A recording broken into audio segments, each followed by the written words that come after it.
Welcome. It is the final day of the National Consultation on Education 2021-2022, Education, Passport to the Future. I'm DK Rostar, and this evening we are discussing enabling student success. In light of the impact of the COVID-19 pandemic on exacerbating existing challenges of student underachievement, there is need to conduct a systemic review of the provision of education to students in order to identify the cause or causes of decreasing student academic performance in the midst of the implementation of a wide range of intervention strategies. The provision of a suitable education system for 21st century students requires the right mix of people, plant, and process in the provision of sound educational opportunities. To help guide our discussion this evening, we are joined by Mary Bastian, a guidance officer, social work educator, researcher, and disability rights advocate. With over 20 years' experience working within the education system, Ms. Bastian has a keen interest in issues of diversity, anti-oppressive practice, and social justice leadership. She is committed to using her knowledge and skills to work towards creating a world where persons of all abilities can attain their fullest potential. We also have Dr. Paulson Skerritt, a reading specialist who also engages learners with dyslexia, autism, deafness, and struggling readers. He has taught in special education teacher preparation programs at the University of Tennessee and here at the University of Trinidad and Tobago. Currently, he lectures at the School of Education, the University of the West Indies, serves on the operating committee of the Psychoeducational Diagnostic and Intervention Clinic, or PEDIC, and the PEDIC Reading Clinic, and he is the current chair of the St. Augustine Campus Community Engagement and Service Learning Advisory Committee. As always, we ask you to leave your comment or questions on social platforms. Call us live at 622-4010, WhatsApp us at 776-0440, and most importantly, please visit the ministry's website at moe.gov.tt to make your contribution to the consultation. Now on to the important matter of enabling student success. And I want to thank you both for being here, Ms. Bastian and Dr. Skerritt. And let's start from the ground up. Define student success from where you sit, please. Sure. So, in my estimation, student success is in fact a layered issue.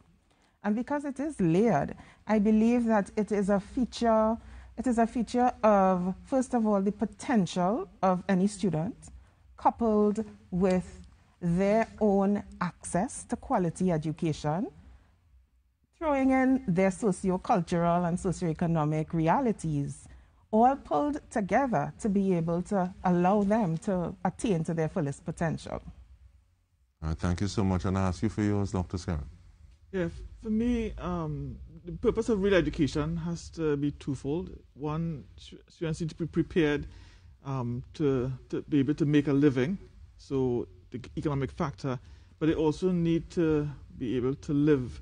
So student success has to be defined by your acquiring all those skills and knowledge that allow you to be able to make a living, but just as important, being able to live in a community, contribute to our solving some of the wicked problems that we seem not to be able to solve thus far.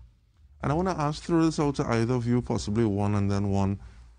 What is the importance of teaching students to dream now and see more? Because you spoke about potential, Ms. Bastian, but see more than is there, as opposed to just saying, okay, well, these are the things that I see, so I have to fit myself in. I have to conform to what is there, as opposed to saying, okay, well, what can be? Yeah, dreaming is so important, and it is the role of a part of the unit that exists under the Student Support Services Division. So as guidance officers, we promote that dreaming through a developmental approach to career development, and it is a source of motivation for our students as well, so that they know that no matter what their current reality is, through their ability to dream beyond what they see in front of them, through accessing education and all the opportunities available through the education system, they can get to that better place for themselves and for generations to come. Dr. Skerritt, how do you dream past where you are when you have lessons plans and curriculum and all these things that are right in front of you? Yeah, well, it's getting, the goal is to get students to think creatively We're living in a world now, there's an ancient guidebook that says the scene of this world is changing. And before, changes were not that dramatic, but now the changes are as fast as it takes an assassin's bullet to get to its target.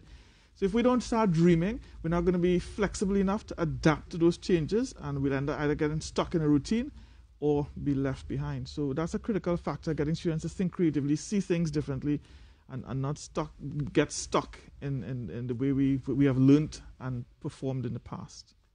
Who are the stakeholders that we're dealing with in terms of saying, okay, well, to get onto the pathway to successful students?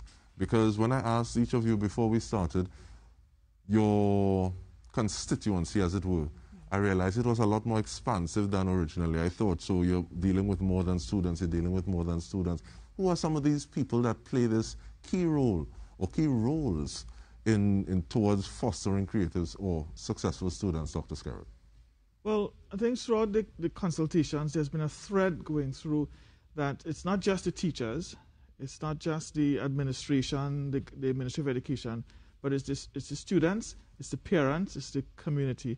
And I appreciate that, and COVID-19 has taught us that, for example, parents now have a very pivotal role, and the relationship between the school and parents needs to change. In the past, we might have felt that parents, your business is to just bring the child to us, but that simply cannot be.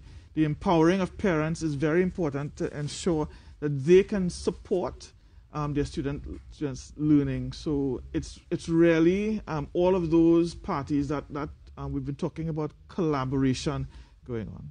And in terms of that collaboration, February 2, we would have celebrated World Read-Aloud Day.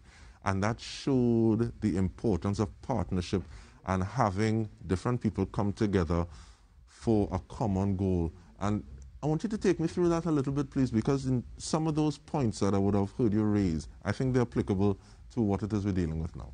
Yes, so one of the greatest gifts we could give children is the gift of language. And parents, they start playing a critical role in that. But it's not just parents, relatives, others who would get involved in reading for children. And reading aloud for children is shown to be a strong predictor in students becoming successful readers, appreciating the role of oral language and how it works toward developing our ability to read print. But of course, teachers, members of the community with World Read Aloud Day, we're finding that people are really becoming involved in reading aloud. It was so nice to see the Minister of Education reading and the Chief Officer, Secretary in Tobago. But that has to be something that we're all doing because reading aloud gets students to dream, gives them an opportunity to visualize and then themselves verbalize what they're reading and make better sense of what they're reading. And the kind of dialectic reasoning that can go on, the kind of discourse you can have when you read aloud to children, that's when you get those soft skills, those 21st century skills we're talking about, critical thinking, being able to think differently, question things. All of those things can happen during read aloud sessions. That is just amazing. One of the things I look at is nuance. So someone who understands a passage and is able to share that with someone who doesn't, so, something like the thing like really. No, really in a book, black and white, really is really, as opposed to really or really. And so understanding that, and especially since we have different ways of engaging each other right now remotely via the technology. But I like what you say, Dr. Skerritt, in terms of the gift of language. And looking from where you sit as the point of someone who advocates for inclusivity with people who may be in different positions, Ms. Bastian, what does the gift of language do for someone who has a disability, for someone who may be considered less than by other people who do not know that person's spirit, that person's character? What does the gift of language do when we have a positive narrative instead of just saying, you're not going to make it because you're not able to do the things that most of these people around you can? Yeah, I think I would answer that in a twofold kind of way.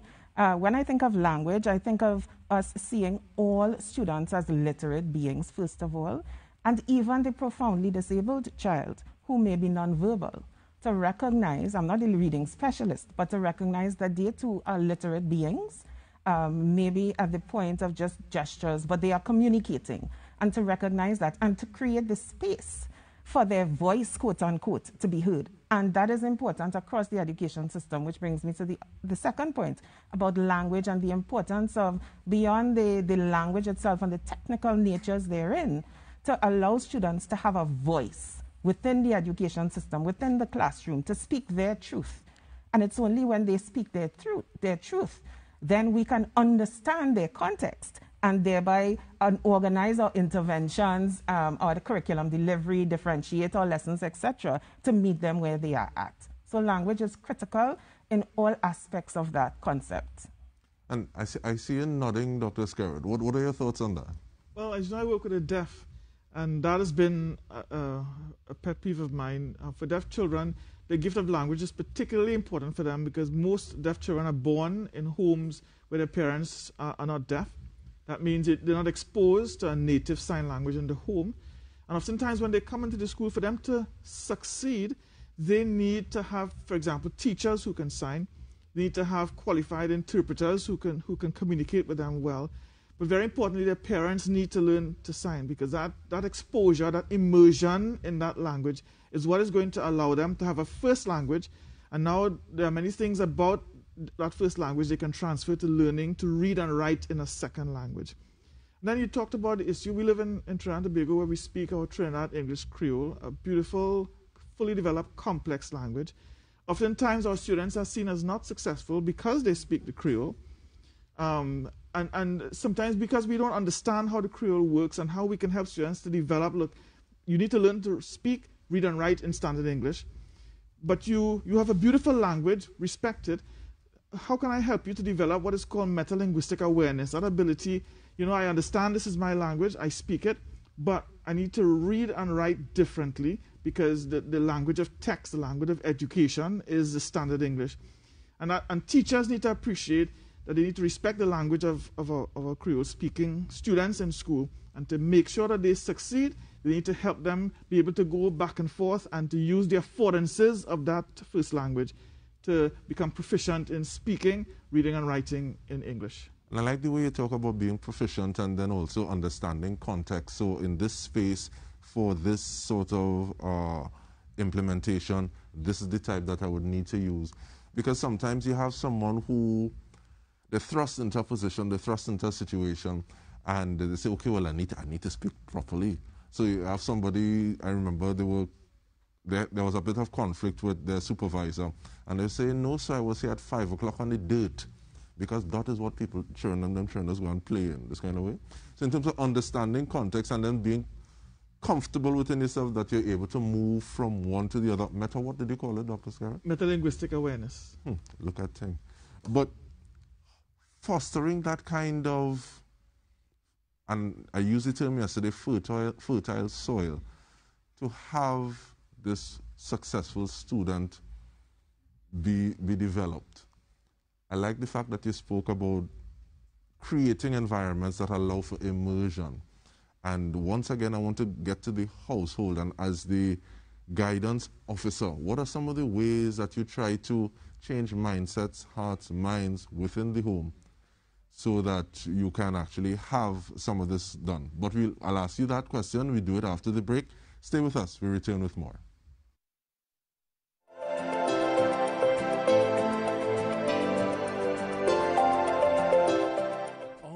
Has changed, and with every day, our children's future takes on a different shape.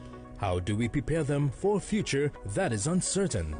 One where their education, in whatever form it takes, is their only passport for the future.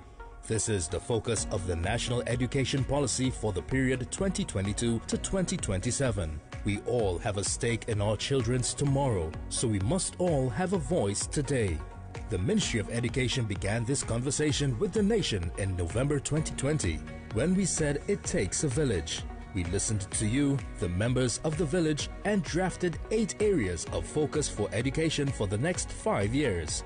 These are TVET revitalization, curriculum reform, digital transformation, Education Act, equity in quality education, transition of learners, enabling student success, and human resource development. We then continued the conversation in December 2021 we consulted with key stakeholders in the education ecosystem, including the Representative Union for Teachers, parent groups, school boards, and tertiary level institutions. Having received and incorporated their recommendations, the Ministry of Education is coming back to the national population for their views and opinions on the draft concept note for the National Policy on Education 2022 to 2027. This is your opportunity to join the conversation. Let your voice be heard. There are 4 ways for you to comment. Visit moe.gov.tt for the draft concept note. Then you can share your views on moe.gov.tt. Call in during the televised broadcast. WhatsApp your views to 776-0440 or comment on the Ministry's social media pages during the live stream.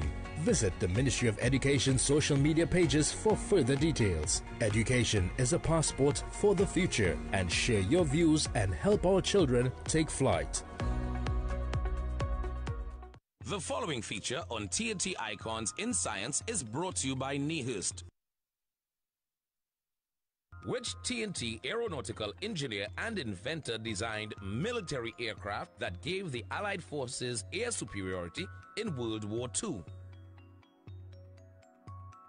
Conrad Lowe, who attended Queen's Royal College and later MIT, was the lead designer of the famous fighter planes, the F-4U Corsair, the F-7U Cutlass, and the F-8U Crusader.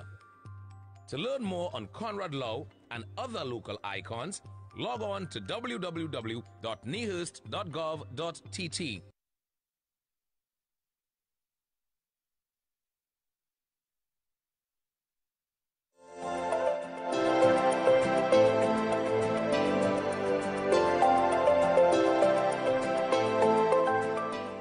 Welcome back. We are discussing enabling student success, and right now, with the student in mind, there's a question coming in via WhatsApp.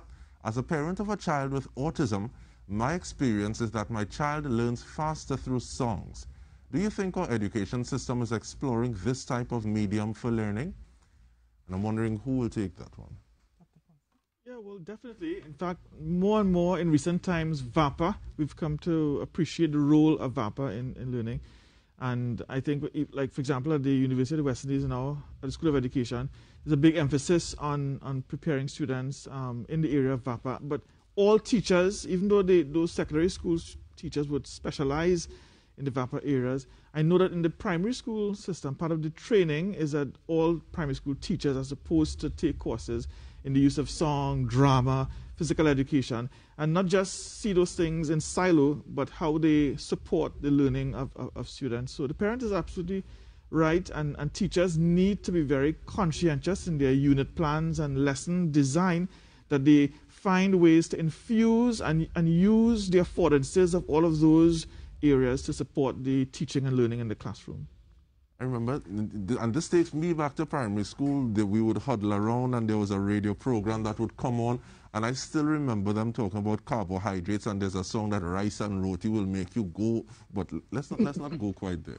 But in terms of developing that fertile soil with the student in mind, but dealing with parents and changing their mindset of how they deal with that student, that learner, what are some of the things that you go about doing, Ms. Bastian? It begins with the messaging. And at Student Support Services Division, we keep away from blaming parents. I think it's so important to recognize that for the most part, parents are trying their best, they are doing their best. And so at the Ministry of Education, the guidance officers together with the school social workers consistently develop programs, both in response to issues as we see them coming up, to support parents with the developmental challenges that their children may go through, challenges that they have on a day-to-day, but also we anticipate some of the issues that may come up throughout the life cycle of a child, from childhood into adolescence. And we develop preventative programs as well, and we reach out to parents, and now it's even better because we have the virtual space. So we've been having a lot of parent workshops, etc., and even reaching out within the community context to empower our parents, so that they have the tools that are necessary to support their children towards attaining success.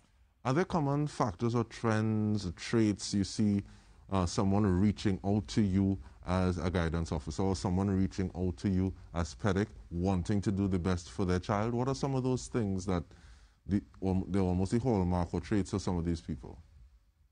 Yeah, well, for parents, remember we have a range of parents as well. So we have some parents who may themselves not had the best experience within the education system. And so they really don't know what the starting point is to help their child navigate the system and get the best results. So many parents reach out to us in that way. So it's not really a problem that they have encountered with their child as yet, but they want to know how to move forward to get the best for their child, the best opportunities.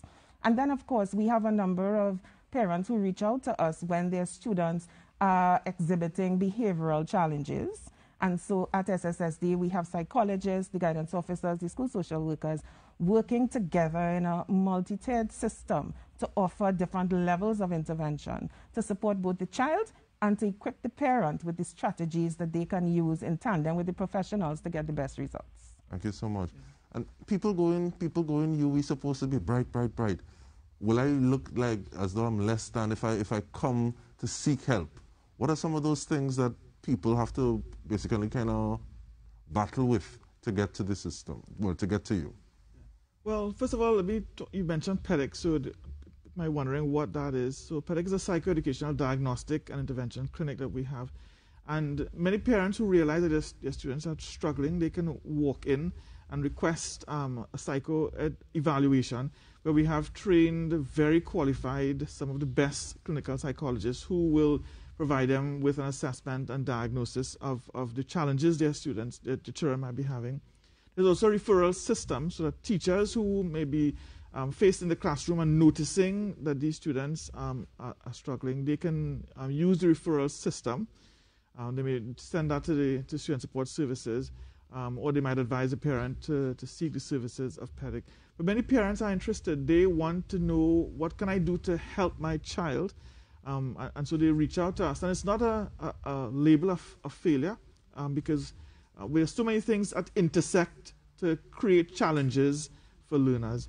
And it's only when you find out from a thorough assessment and diagnosis, what are these intersecting influences, and you can identify them and then move now to have an intervention plan that will address those needs. It's almost as though you're approaching it from an area where you allow yourself to be vulnerable, knowing that you don't know everything, and that leads to strength at the end of the tunnel.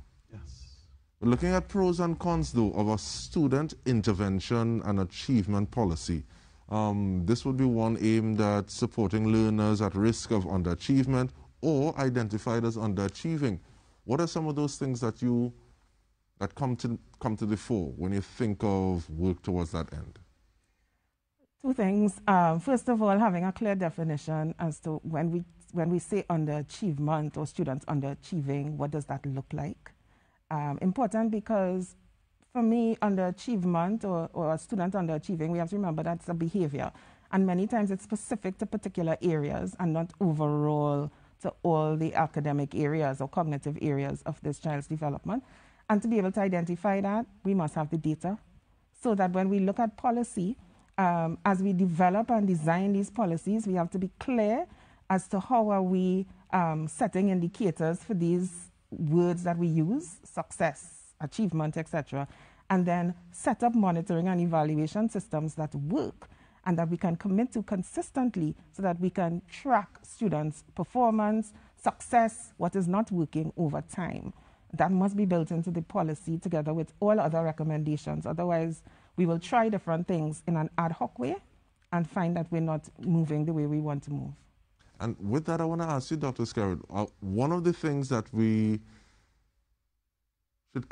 should we consider while looking at achieving, underachieving, some of those soft skills that you would have spoken about a little earlier, because some might posit that being able to come out of the experience of the pandemic with a healthy mindset should count for something, even though you may not have grasped as much of the concepts or content as you would like to in the education system because of the sheer vastness of this disruption.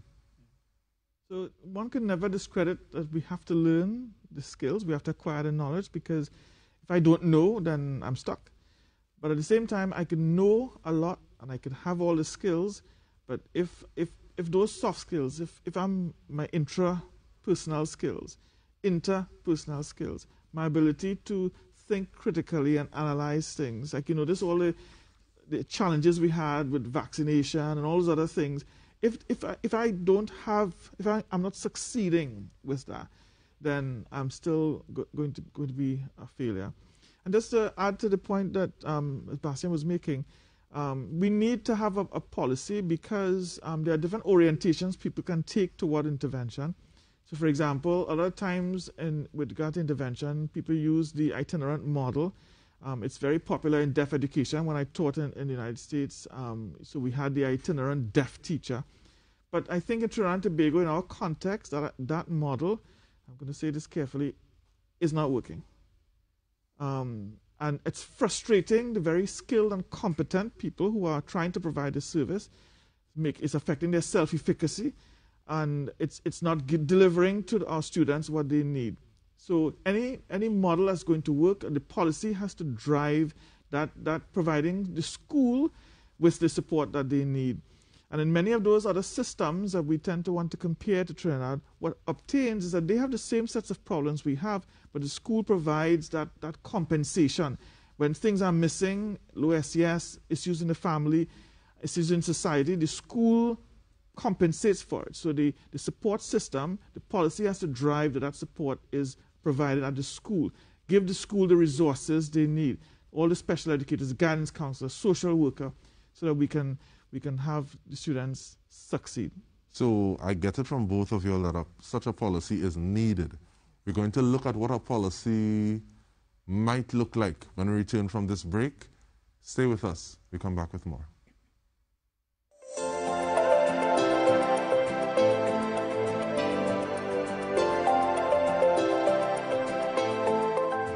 The following feature on TNT Icons in Science is brought to you by Nehurst, who is Trinidad and Tobago's first and only female aerospace engineer to work at NASA. Dr. Camille Waldrop Allen is Trinbago's first and only female aerospace engineer to work at NASA and is currently assistant program scientist with the International Space Station. To learn more on Dr. Waldrop Allen and other icons, log on to www.nehurst.gov.tt.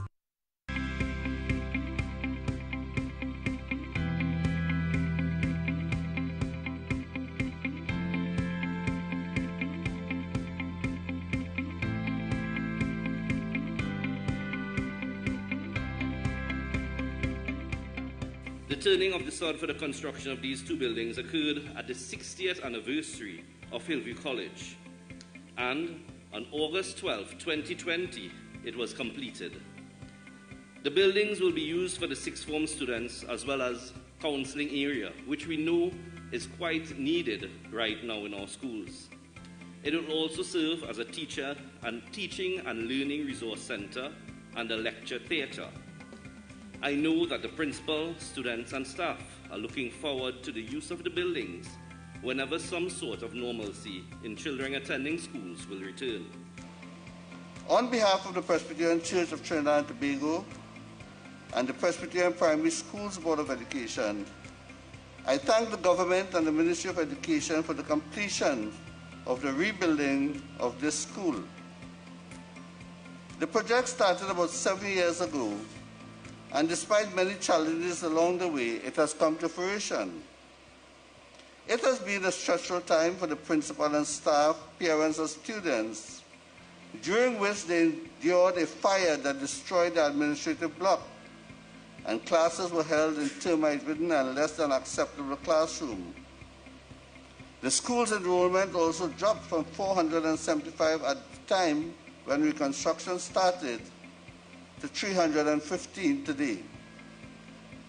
Today, therefore, it is with grateful hearts we give thanks that their dreams have been fulfilled. As a former teacher and educator, I can relate, understand, and appreciate the excitement and anticipation of new and improved facilities. St. Augustine Girls High School is a hallmark of academic excellence, and the last 70 years have proven this.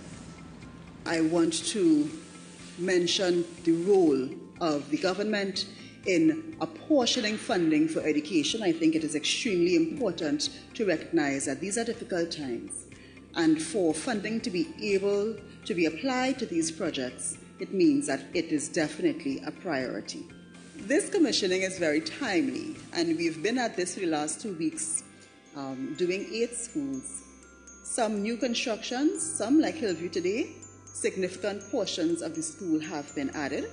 All of us, therefore, have a vested interest in ensuring that the educational continuity for our children is maintained. This was a production of Government Communications.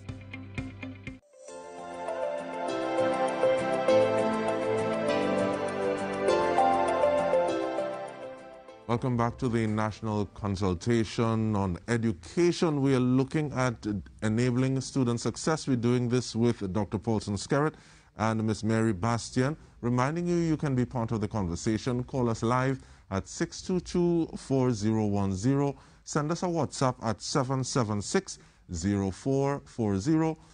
And as always, we encourage you to let your voice be heard. Go to the Ministry of Education's website at moe.gov.tt and take part. Make sure that your suggestions are there in black and white to help carry this whole process forward. Just before we took the break, we looked at we were speaking about the policy and for student intervention. And what are some of the incremental things, those building blocks that you would want to see in such a policy? Dr. Skerritt, we start with you. I'll defer to Ms. Bastian. I would start by considering systems that we already have in place. And also, many times I wonder, as we in education seek to support our students and to make all levels of support available, there are systems that exist in other ministries, services that exist elsewhere. And if we can formalize access pathways to those services so that our beneficiaries, or our students who are beneficiaries of the education system and need those supports can access them, then it saves a lot of material resources as well as human resources. And one example I would give would be early intervention, opportunities for early intervention for our students, as well as access to allied health services for our students who need the different kinds of therapies, like that mother who was talking about having an autistic son, needing occupational therapy, physiotherapy, etc., and seeing if that can be accessed via Ministry of Health, if developmental assessments that are being done through developmental clinics in Ministry of Health. How can we build that into the policy so that we have formalized structures of referring, accessing service, and working together in a multi-sectoral kind of way to ensure that we have all the supports that our students need? So that's something that I would want the policy to consider. And I like the fact that it seems as though you're talking about breaking down silos, because I think sometimes it's not realized that a problem here is almost like a stone in the water and there are ripple effects. So what about if we're talking about autism, that some parents have spoken about the fact that some of the autistic children have cores that are less strong. So they prop differently. How does that affect writing? How does that affect attention? How does that affect so many things? Correct. But in terms of the effects rather, you spoke a little bit about itinerant teachers, Dr. Skerritt. And do you think part of it is just having more such teachers possibly working on a part-time basis? So if there is an itinerant teacher, this is somebody who has gone to good school to develop whatever skill, proficiency, in addition to sharing meaning in the classroom. They have less classes to deal with, so they're able to focus more of their energy. Is that something that you think will work? Or how could we make that work?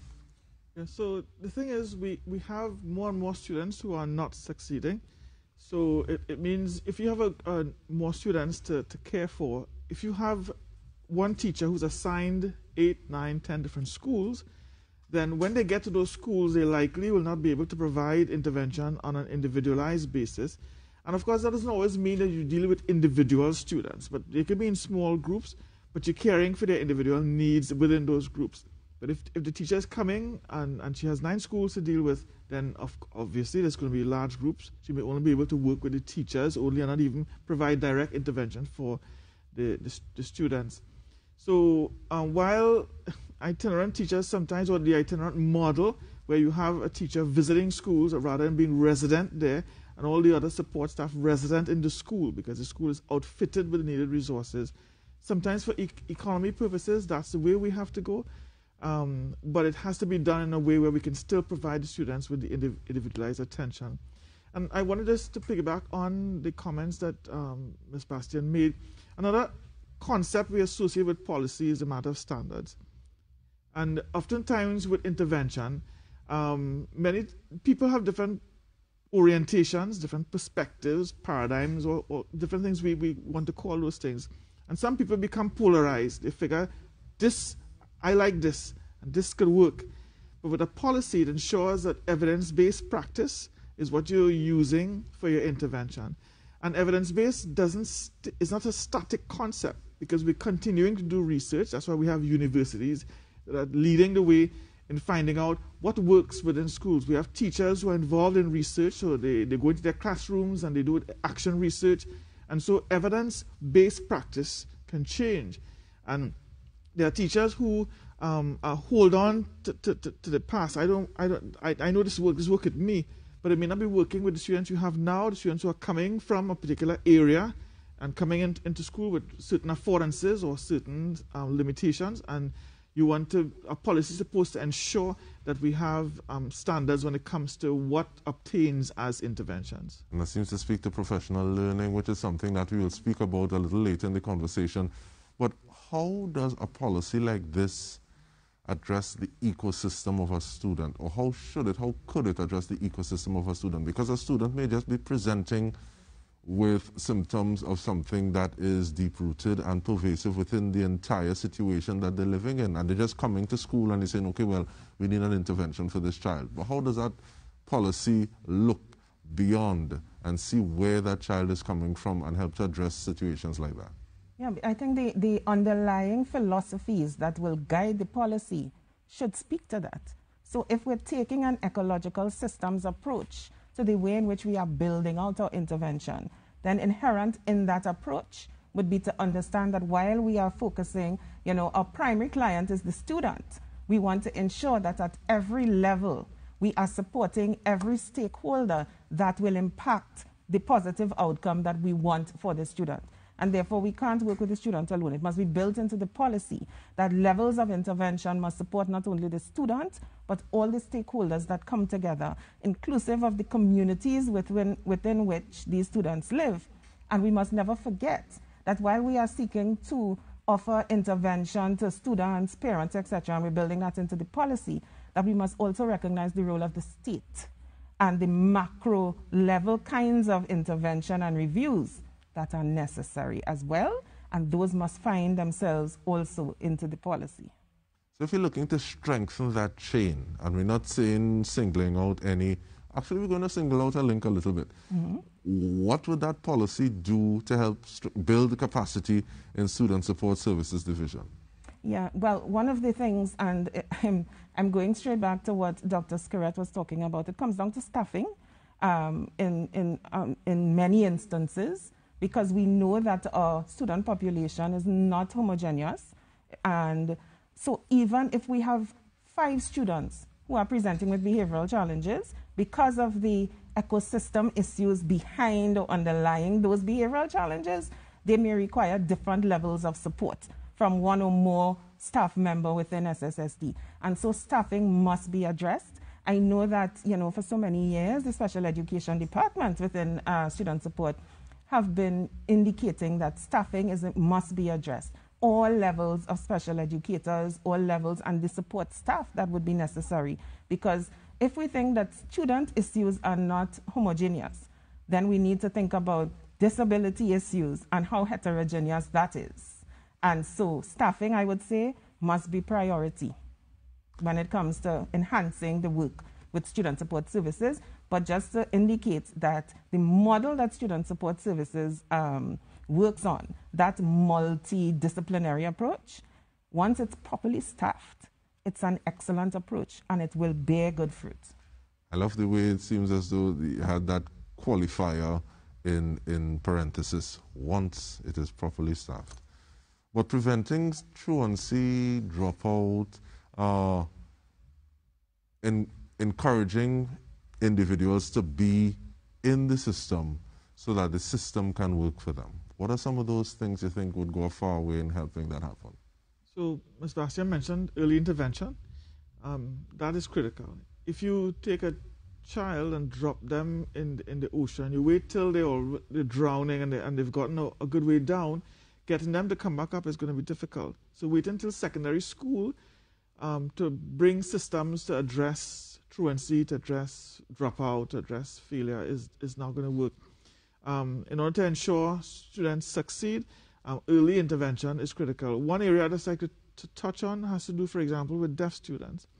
Early intervention is so critical for deaf students. So something as simple as universal screening to ensure that they capture all children who might have hearing difficulties is so important, because right away we can put things in place to ensure that they get access to that immersion environment, their parents can learn sign language, that you have an early intervention center where they can go and they can have models of language from members of the deaf community, and they can just be flooded, shared reading projects, different things you can put in place so that they have an equitable access to learning. So early intervention is critical.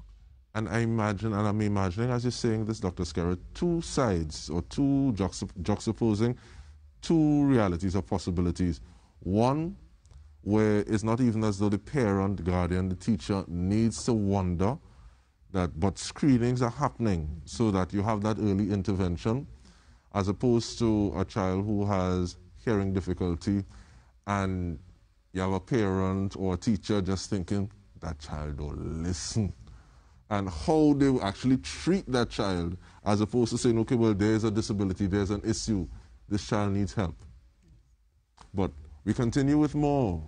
We are looking at strengthening the chain, enabling student success. We come back with more. Stay with us.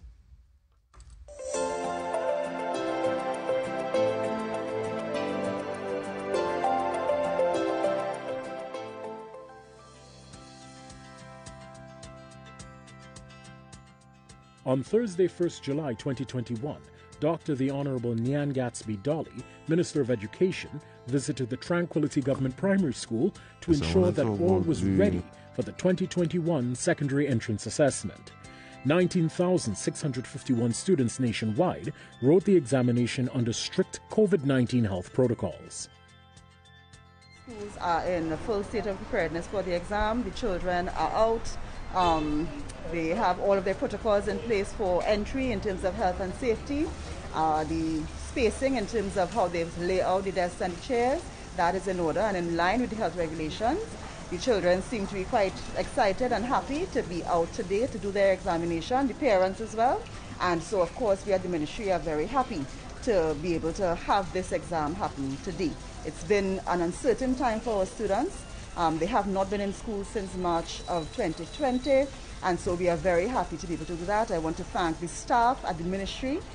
SEA is a huge undertaking. It's a mammoth task, and in this environment it was a lot more difficult, and I want to thank the staff for doing what was necessary to bring us to this point. And of course, the teachers, the parents, the students themselves for showing the resilience and ensuring that we can have the exam go off today. Well, the ministry's decision to reopen and how we reopen will be defined by our health circumstances, and so we take the guidance of the Ministry of Health. However, we have already started our discussions with stakeholders to bring together a guideline document such as we had for 2020-21, so that we can look at the possible reopening in terms of a physical sense, which is what we intend to get to. The Prime Minister has spoken very clearly on his hopes that this will happen. So we are working with that in mind to look at a guideline document that envisages a physical reopening in some sort, September. This message brought to you by the Office of the Prime Minister, Communications. The following feature on TNT Icons in Science is brought to you by Nehurst. Which TNT reproductive biologist gained international recognition for his seminal work on the structure and function of the placenta? Professor Emmanuel Amoruso's research on the placenta laid the foundation for the study of modern obstetrics and gynecology and advanced the field of endocrinology. To learn more about Professor Amoruso and other icons, log on to www.nehurst.gov.tt.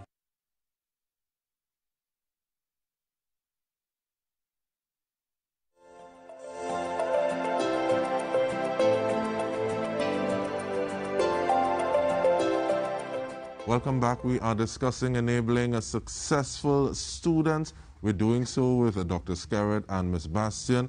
And we want to hear your voice. We want to hear what are some of the questions that you have, what are some of the suggestions.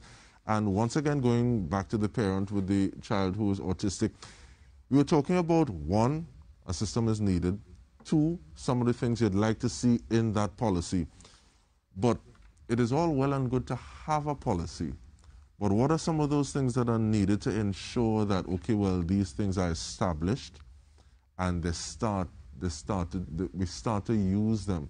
Because like you said, Dr. Skerritt, it is easy sometimes to hold on to a position that you have had for a while, as opposed to saying, okay, well, that no longer works for you.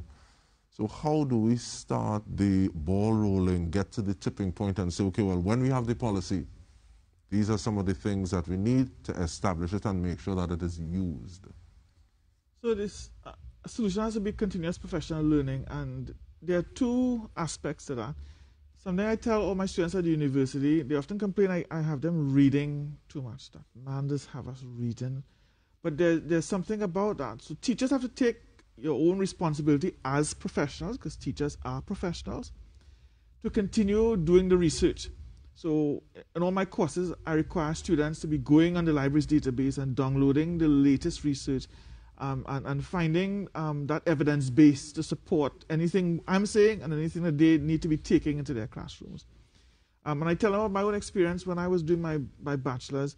I didn't just wait for the lecturers or the courses I was doing there to provide me with everything. For example, I recognized students were struggling with reading. I went to the Dyslexia Association, and I took all of their courses that they had there to work with students who are challenged with reading. You know, I went and learned sign language because I knew I was going to work with students with special needs, so I wanted to make sure if a student who's deaf comes into my class, I could work with them. That wasn't part of the curriculum. So we have that responsibility as professionals to continue learning. But at the same time, too, you're not going to get everything you need, and some of it could be costly. So from a governmental level, providing ongoing continuous professional learning is critical, ensuring that what we're doing arms the teachers with not just some aspect of what is new in terms of what we work, but ensuring that we call that, and there's a word I'm looking for, but an eclectic approach where you're not being polarized. You know, I like these strategies, I like these approaches, but I want to know as much as I could. So as the student comes before me, I can study, I'm going to sign, sorry. I can study these students and I can provide them with just what they need. But if I only know this, then if a student comes and this is what they need from me, then I'm not going to succeed.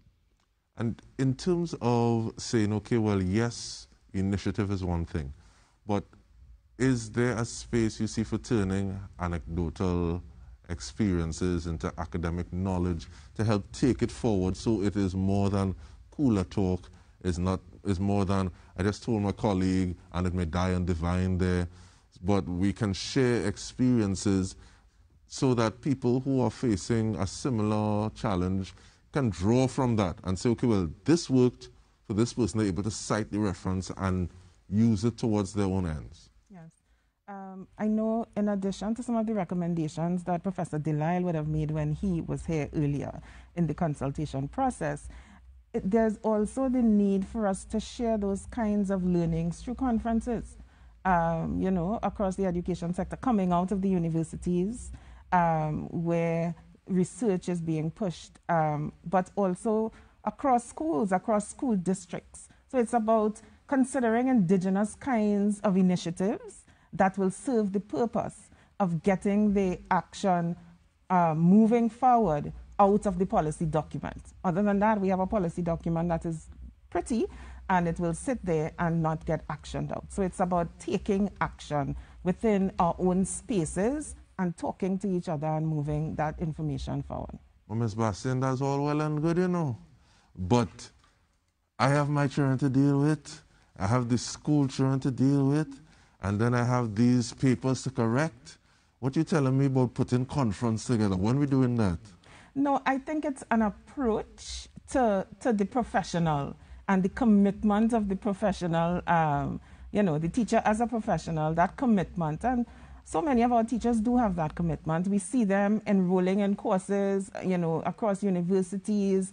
I know that within the ministry, the teacher development division, they are usually oversubscribed once they are providing opportunities for ongoing professional development. So it is there. It is just to promote a climate. I think it's to promote a national climate of the importance of sharing those kinds of anecdotal reports in a more structured kind of way. But the desire for sharing, it's there. And I'll ask that question to you in a slightly different way, Dr. Skerritt, in terms of you said that you almost began signing and you immersed in it to the point where it's no longer a mental switch that you need to flick. How do other stakeholders get involved in something like that? So I'll use a specific example of signing. Where do people go to learn? How do people learn? What kind of sign language do people learn? Because there are different types, nuances, each with their own flavor. How do people do that? Well, of course, the university is one stop that you have, because we have sign language courses there. In fact, the Faculty of Humanities and Education just introduced another co-curricular course on Introduction to Sign Language, and the Department of Modern Languages, they have a number of sign language courses. And then, of course, the interpreters who are here, I think that the organization they work for, they also provide Caribbean Sign Language interpreting. They provide sign language courses. But that's really such a good thing, because the more of us that can learn sign language, we have over 20,000 deaf people in Trinidad and Tobago, then we can be part of that opportunity for language immersion and support the development of children so they can be successful. I want to add one more thing. When Ms. Bastian was commenting just now, with regard to professional development, it's not just the teachers and the university, teachers are also researchers. Many of them are trying new things. So sometimes we think of evidence-based practice as just being what's written about in the journals. No. There are amazing teachers in our system who are interested in the development of their students, and they're trying things, and they're documenting, they're seeing what's working, and that practitioner experience is something that is invaluable and needs to be shared. So having in the system what we call communities of practice. Like, I remember when I was at the University of Tennessee, that's something we did, all of us in deaf education. Every month we'd select a couple of the newest articles, we'll find out what is working in your classrooms, and we'll come together and discuss it. And that's what teachers need to do. Communities of practice is part of that continuous professional learning experience. And how do we keep those dreamers alive in the educators so that they're creative and able to say, okay, well, I'm trying this and I'm documenting it, as opposed to, well, they say to do it so, or using that pretty document that you would have spoken of. I think it's also knowing that much of the support that they would require is available to them. And I think that's invaluable, because a lot of our teachers, they are trying new things and they want to try, but they also need the support from other professionals to maybe make some recommendations as to how they may not be seeing something, there may be a gap in service, etc., that is beyond the kind of initiative that the teacher may be able to take with their training. So it is important that the teachers also see that while we are willing to be creative and we are taking all this initiative, the kinds of supports that we require beyond the capacity that we have it's also available to the school and to our students. And I believe that makes the world of difference. The world of difference. And we have a question: how important is a student monitoring system to enable student success? And I guess that also ties into the conversation that we were having earlier. What are some of those things that you monitor? Has that list of things that you should be monitoring increased? Yeah. That's important. The monitoring system is what will provide you with that feedback as to what the student is succeeding, what they're still struggling with, and that you can address that as quickly as possible. And it has to be not clogged in a system where people can't get the feedback when they need it, because these things are time-based. So you want to provide intervention as needed, because sometimes students make the progress and they're stuck in a system where they should have been out of that back into the regular classroom. They don't need this anymore, but they're still in there because they've been labeled sometimes. So with monitoring, it means we'll know what gains you're making, what you're still struggling with, what is intersecting to cause your problems. We fix this, we have something else. So the monitoring is critical, and getting the information to those who are doing the intervention in a timely manner. Thank you so much, Dr. Skerritt. And I give you that question again, about a minute and a half. What is your view on that question? I think that, well, it dovetails well with what Dr. Skerritt is saying. It's important that we track our students, and it's one of the ways in which we can work towards preventing some of the dropouts too that we are seeing in the system. We need to track our students, but not only to track performance and progress, but other things like their attendance, and even to track their engagement when they are present.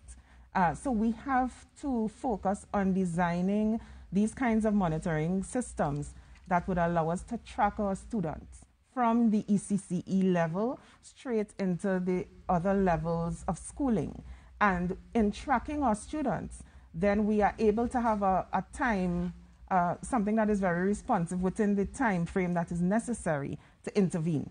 Because sometimes too, the intervention is available, but well beyond when it was initially necessary. And it becomes so much additional work to be able to get the gains that we need to get, as opposed to if we had intervened 4 years ago, 5 years ago, when the issue presented itself for the first time.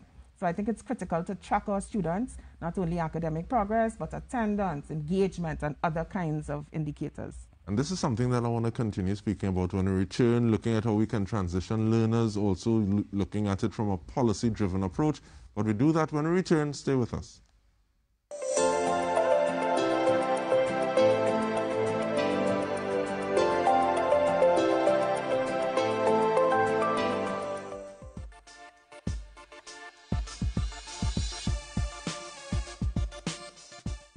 The government of the Republic of Trinidad and Tobago has made a $50 million investment in the nation's future. The Ministry of Education, along with its public and private sector partners, distributed laptops to several primary and secondary schools in its drive to digitize education.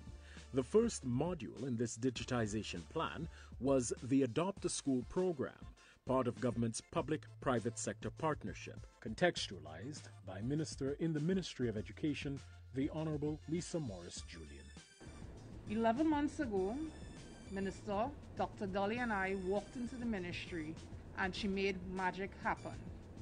Her first initiative of Adopt a School program was a roaring success. And now I'm very pleased to welcome our colleague, Minister Alison West, as we take part in the digitization of not just the ministry, but every single school in the country with government support. The future is now, and I'm pleased to be part of this program. Senator the Honorable Alison West, Minister of Public Administration and Digital Transformation, explained their role. There are all sorts of opportunities that this movement into the digital world allows us. The Ministry of Public Admin and its agencies, the Telecommunications Authority of Trinidad and Tobago and iGovTT, are committed to working with the ministry to ensure that the schools, the children and the teachers maximize this opportunity. Education Minister Dr. the Honorable Nyan Gatsby-Dolly. This act by our corporate sponsors and what's happening today brings our students and our focus clearly before the country, education has moved digital. We have had to do this from March 2020, and in that mode, it was emergency mode because we had to close schools to prevent the spread of the virus, and we knew that we had children facing examinations, and the only way we could connect with them was in the virtual world. And it's not just about the device, it's not just about the laptop. The Teacher Training Division, which has been instrumental in providing the training for our teachers so that they would use the tool well, for our students understanding how they use this tool. When we speak about the optimization of our school learning management system, when we speak about the procurement of ebooks, when we speak about dealing with the learning loss in math and grammar through the provision of a service online, when we speak about digitizing all of our school records, we speak about that not in the far distance, we speak about it now. All of us here stand together as a team working in the best interest of our children. And we are so happy to have come to this point and to say that we are here now, we have far to go, and we are about the business of transforming education, not by magic, but by hard and persistent work. And we understand what is needed, and we will do what we have to do. This was a production of the Office of the Prime Minister, Communications. The following feature on TNT Icons in Science is brought to you by Nehurst. Which highly regarded surgical oncologist, born and raised in Trinidad and Tobago, is now the head of Howard University in the U.S.? Dr. Wayne Frederick, a top surgical oncologist and head of the Howard University in the U.S., rose to great heights despite living with the debilitating effects of sickle cell anemia. To learn more on Dr. Wayne Frederick and other icons, log on to www.nehurst.gov.tt.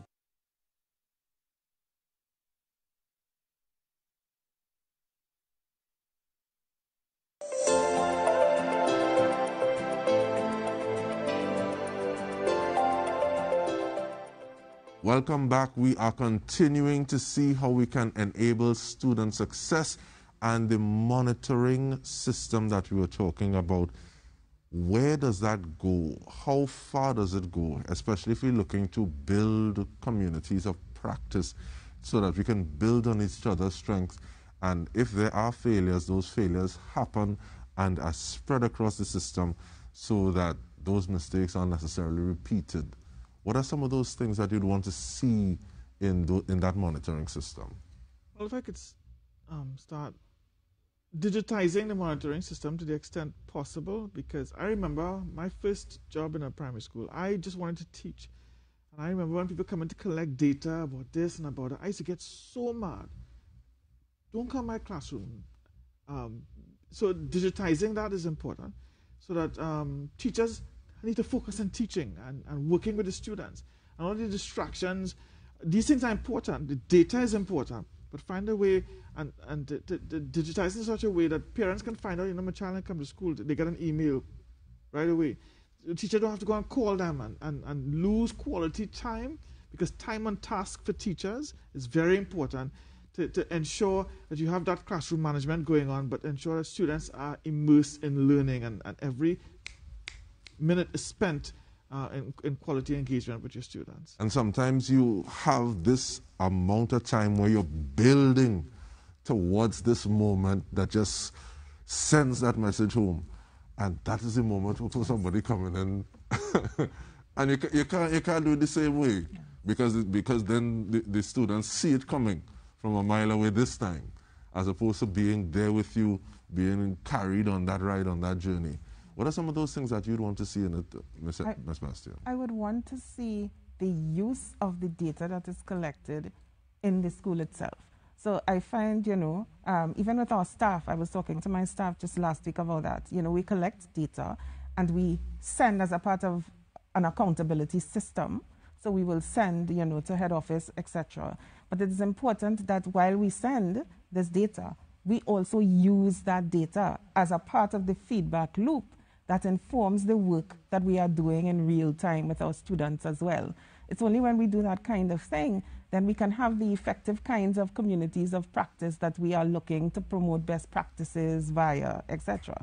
So yes, I'm all for the digitizing, etc. But I think coupled with that must come the actual use of the data and not just exporting of that data and continuing to do things as we are most comfortable.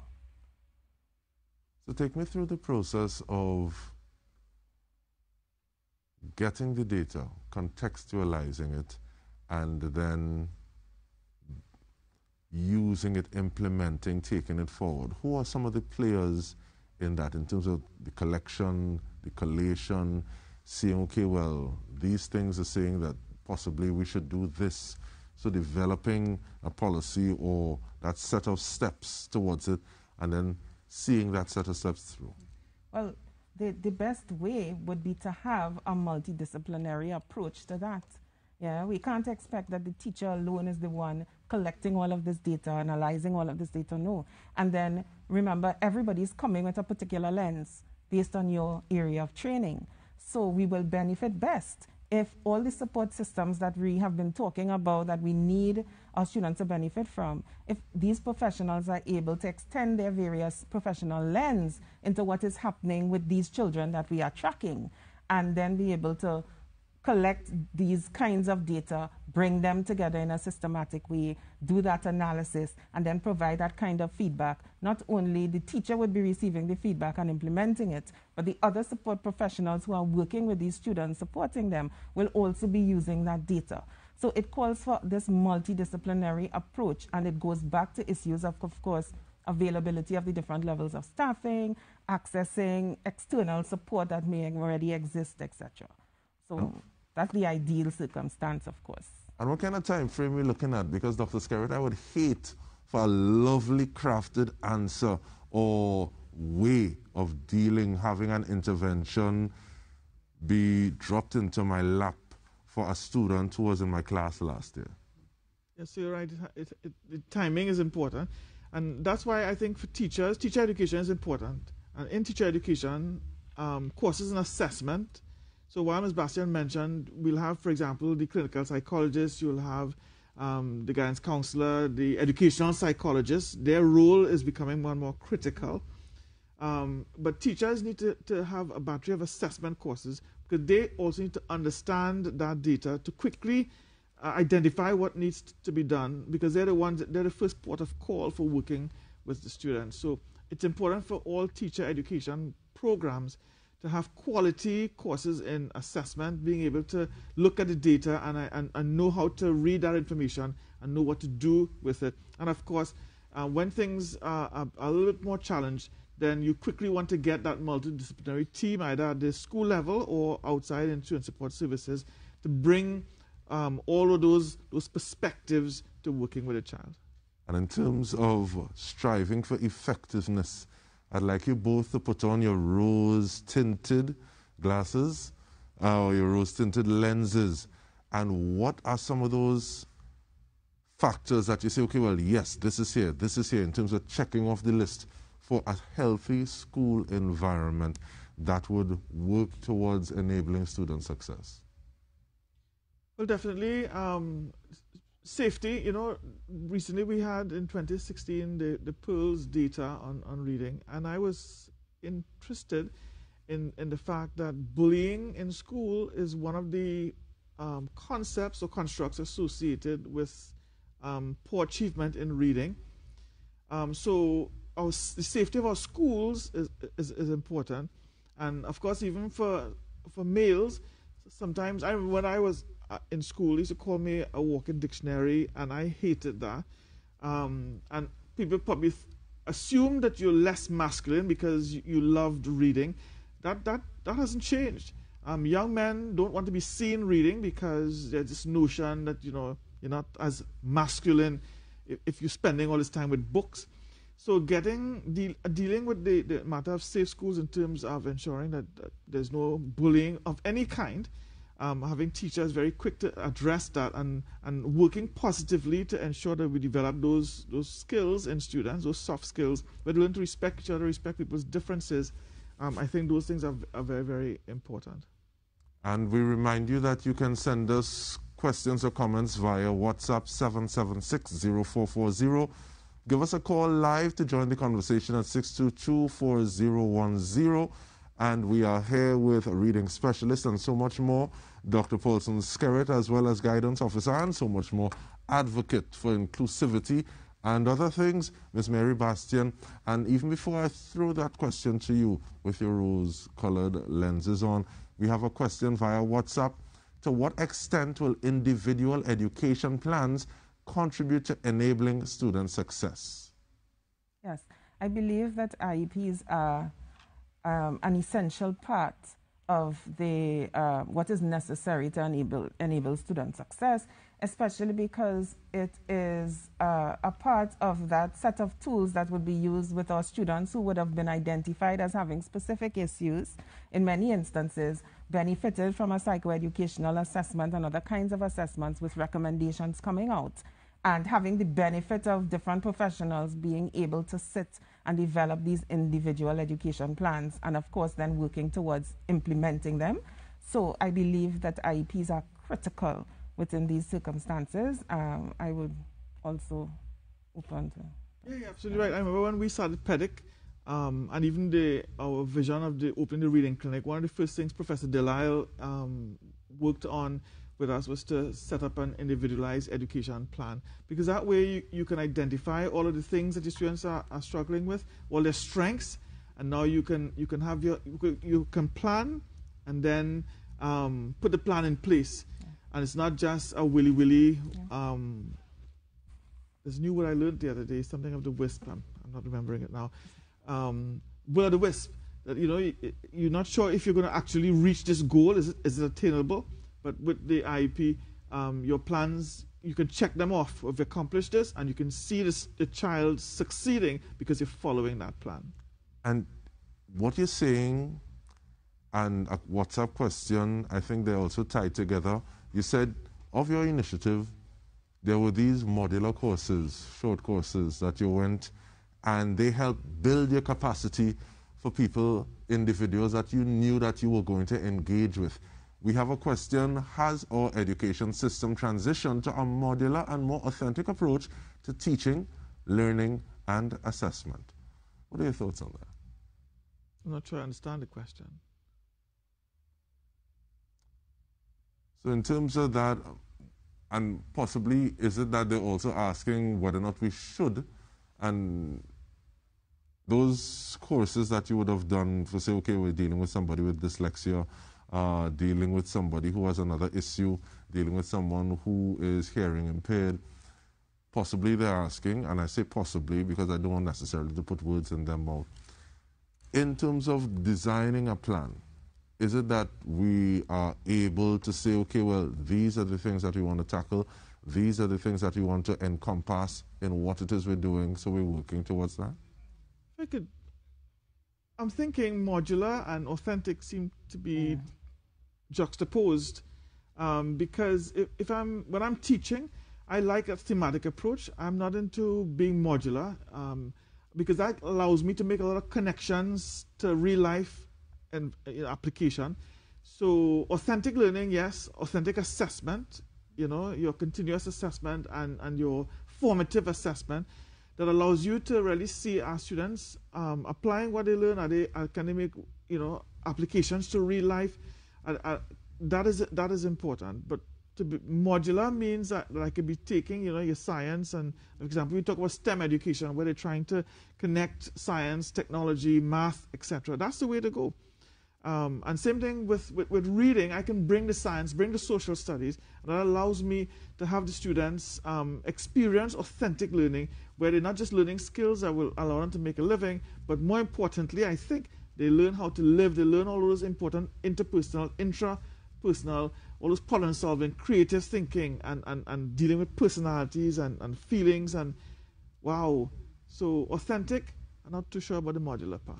Okay, and even before I throw it to you, Ms. Bastian, and even past STEM, now I hear about STEAM, so the A is for art, and that also brings into play how it is we deal with ourselves, how it is we deal with persons, how we develop those skills that allow us to live in community, because many times that person would be the person for the job if I could send them, if they could work with the group, if they would contribute to the group as opposed to detracting. Even though you have this skill set, you're not able to function with your teammates, with your peers, with your colleagues. So what are some of those things you'd want to see in terms of defining that healthy school environment in the context of working towards student success, Ms. Bastian? In guidance and counseling, we talk about the importance of teaching our children to learn, but also teaching them to live and teaching them to be able to transition into the world of work. And so it is important that the school climate is so set up that those three areas can be worked on consistently over time. But also important for me would be to see opportunities for student leadership encouraged within a school environment. Many times we notice that some of the students who may present with some behavioral challenges, they also tend to have excellent leadership capacity. And sometimes they are bored, and so they get themselves into trouble. And so if schools are able to create spaces where the leadership skills and capacity of these students are encouraged, even in students who we may not see anything, but we create the opportunity over time, I think that is important, and it will augur well for a positive school climate. So that's important. Opportunities for student leadership, etc. And an environment where I come back to the importance that students feel that they have a voice. But with this voice, of course, responsibility. You know, we talk about students' rights, but we must accompany it with responsibility. But yes, a positive school climate for me means that the students' opinions are valued, their rights are respected, but they also are able to respect each other and their educators, and they hold that responsibility there. So those things would be a perfect kind of environment for me with my rose-colored glasses.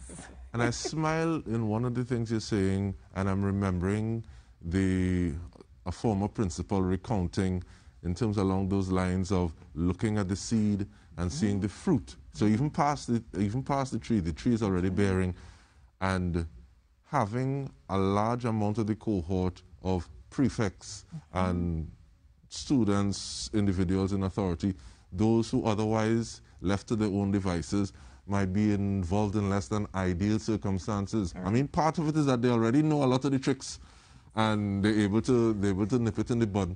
But also it's just, they're so bored in the system and they have not been challenged to be their better selves. Definitely something to think about. And that kind of engagement, giving of responsibility, how does that work from where you sit, Dr. Skerritt?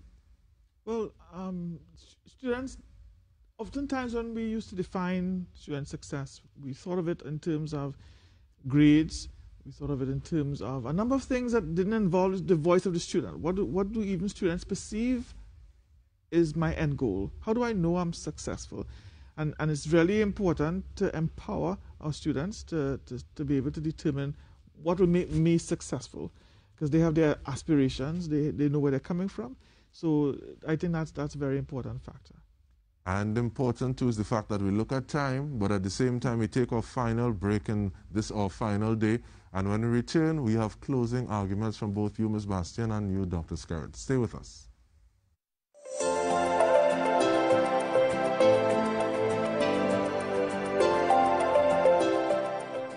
Our world has changed, and with every day, our children's future takes on a different shape.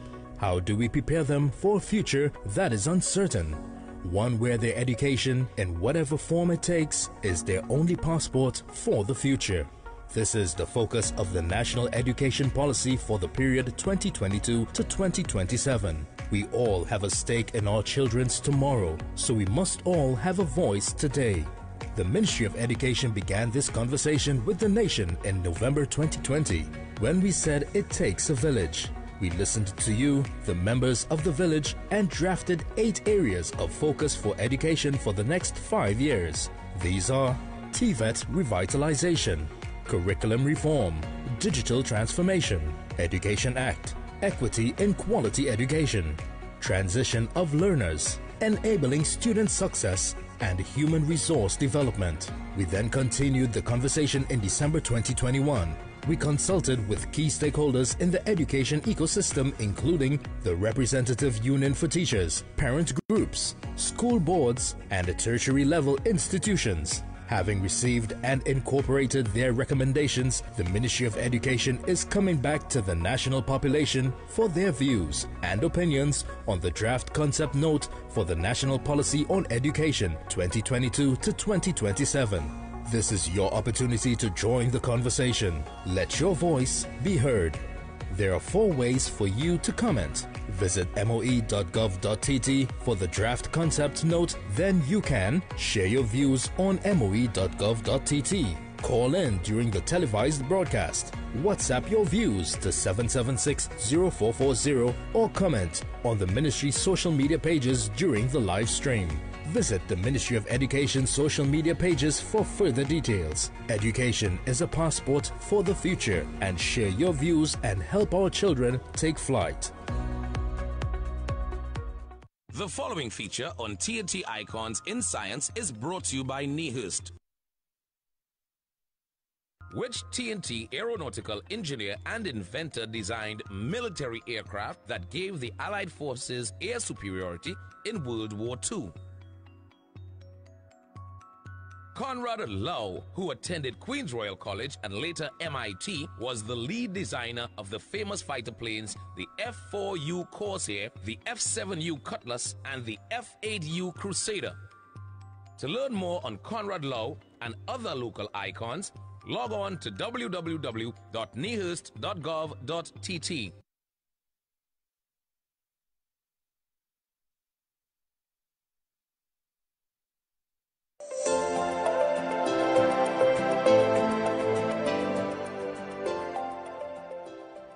Welcome back. We are here, the final stages of this evening, the 8th installment of the Education Policy or Consultation on Education Policy, and it is time for closing statements. So I'm wondering, who will I have first in terms of saying, okay, well, wrapping up the argument, these are things we want to see, these are the people we need to do it, or any other thoughts in general? I can begin. For my closing remarks, I would just want us, as we move towards crafting the policy, to remember that we are working towards enabling success with students who exist on a continuum, from students who are gifted to students who are profoundly disabled. And we need to consider the construction of our policy document within a human rights framework, recognizing that since education is a human right, then no matter the ability or potential of a student, a policy document must ensure that there are opportunities for all our students, gifted, straight to profoundly disabled, to access this human right that is education. Thank you so much, Dr. Scaron.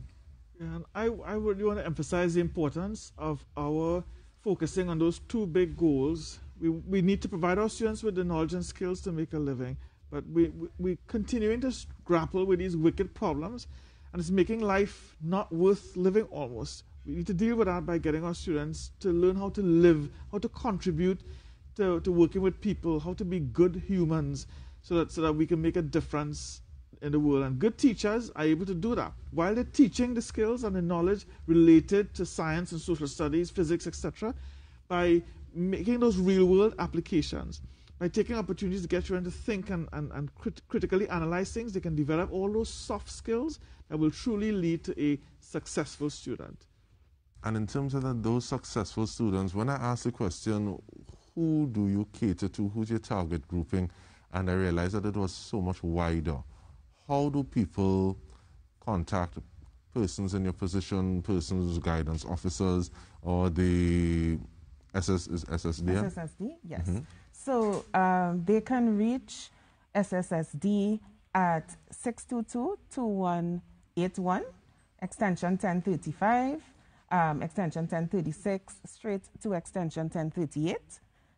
They would be able to reach one of the disciplines, guidance and counseling, social work, the diagnostic and assessment unit, or intervention unit, or special education. And they can request whatever kinds of support they may need, and they can also access us at the levels of the education districts, the 7 education districts. All right, and I think I want to throw that question to you as well, please, Dr. Scarrett. Well, first at the university at PEDIC, I don't want to give phone numbers because that's a lot of cognitive load. So PEDIC at sta.uwi.edu, and for any parent struggling, the children struggling with reading, just contact us at PEDIC Reading Clinic at sta.uwi.edu, and we're ready to assist. And a last comment to parents in terms of working to ensure, enable the students, the persons in their charges success. What would that be, Ms. Bastian? It would be that we know that you are doing your best. We know that you want the best for your child, and we are here to support you. The Student Support Services Division of the Ministry of Education, please reach out to us and let us work together and partner with you to make sure that your child is able to attain to their fullest potential. And with that, we want to thank you so much, Ms. Mary Bastian and Dr. Paulson Skerritt, as well as each panel member of the 8 episodes. And this has been the consultation on the education policy 2021 to 2022 Education Passport to the Future. I'm DK Roster, and it has been my pleasure to help facilitate this exercise, and we want to thank you for tuning in and contributing. Remember, you can still let your voice be heard by going on to the ministry's website at moe.gov.tt, that's moe.gov.tt, and continue commenting on the social pages. Thank you once more for joining us in an effort to secure the educational future of our nation. Good night.